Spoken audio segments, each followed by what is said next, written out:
Americans worried about crime, or who were just racists, couldn't get enough of Donald Trump's promise to build a wall between the U.S. and Mexico. A large number of Brits concerned about underfunding of the NHS, or who were just racists, ordered double doses of Nigel Farage's promise that the UK's departure from the European Union would transform public services. These little men, and others like them, prey on insecurity in order to win support for their causes.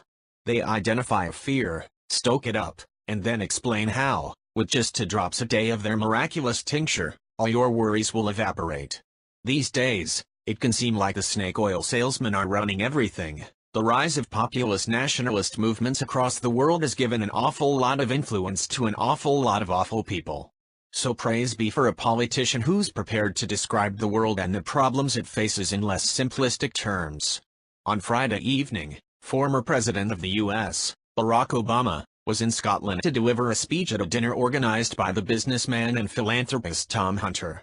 Obama may have risen to become the most powerful man in the world on the back of a campaign that dealt in big slogans, yes, we can, for example, but, in the Edinburgh International Conference Centre, he delivered a welcome reminder that things are not quite so straightforward as the populists would like us to believe.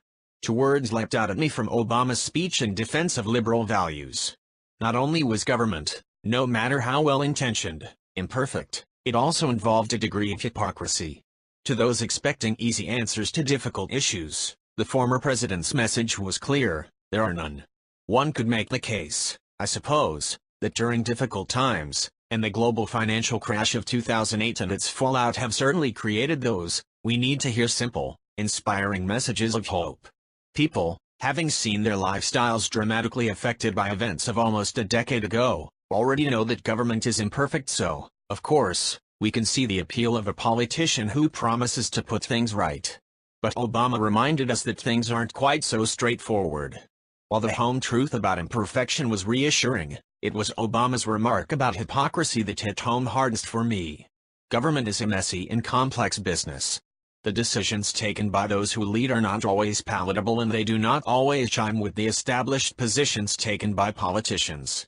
It is on matters of foreign policy that we hear the loudest criticism of the hypocrisy of politicians. Leaders who commit to military action should expect to be denounced as warmongers, driven not by a desire to bring order but by a need to satisfy a voracious bloodlust. Democracy, Obama said on Friday night, is an imperfect thing. There was no mention, bar acknowledgement, of his disappointment with the result of the U.S. election, of Donald Trump during the former president's speech. But the new president and his politics seemed to inform every word Obama spoke. Obama's description of the complexity of power contrasted starkly with Trump's "we're going to do a really great thing that will be really great" shtick. Sitting near the stage on Friday night was Scotland's First Minister, Nicola Sturgeon. I dare say Sturgeon sees herself as a kindred spirit of Obama's. She, after all, talks the same language of hope and optimism that he does. But surely she must have squirmed in her chair as the former president made plain his disdain for nationalism. On any issue, from the Iraq War to funding of the NHS, the SNP will tell you that the solution is the breakup of the United Kingdom. Their civic nationalism, which, of course, is the same as other nationalisms and that a border and the flag are key, is precisely the sort of simplistic, divisive politics that Obama was arguing against. Most of us do not live our lives to some kind of blueprint. When circumstances change, our opinions may do likewise. We may, through necessity, do things that might not sit easily with our personal codes. But we don't see ourselves as hypocrites for changing our positions, do we? We think, and we are right, that we are making the best of the hand we are dealt. Yet we do not afford politicians the same leeway to adapt and change that we enjoy ourselves. We hold politicians to an impossible standard where it is not permitted to deviate from a position once it has been stated. This is not a defense of broken promises. When a politician drops a pledge that helped win an election, usually because although the idea was appealing, it was totally unworkable, we should still feel entitled to unleash upon them our scorn. But we should be wary of politicians whose views never change.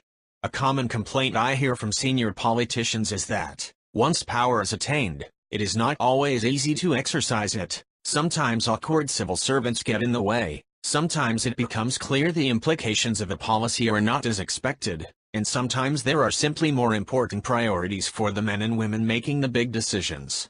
It would do our politics a great deal of good if we treated those who offer simple solutions with more skepticism and paid more heed to those who deal in shades of gray.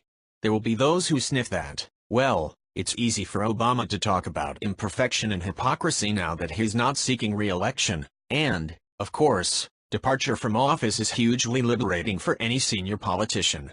But, even so, what the former president said on Friday night was both true and important. Here's to the imperfect hypocrites of politics. They're the ones to trust. If you like this video, please leave a like and subscribe.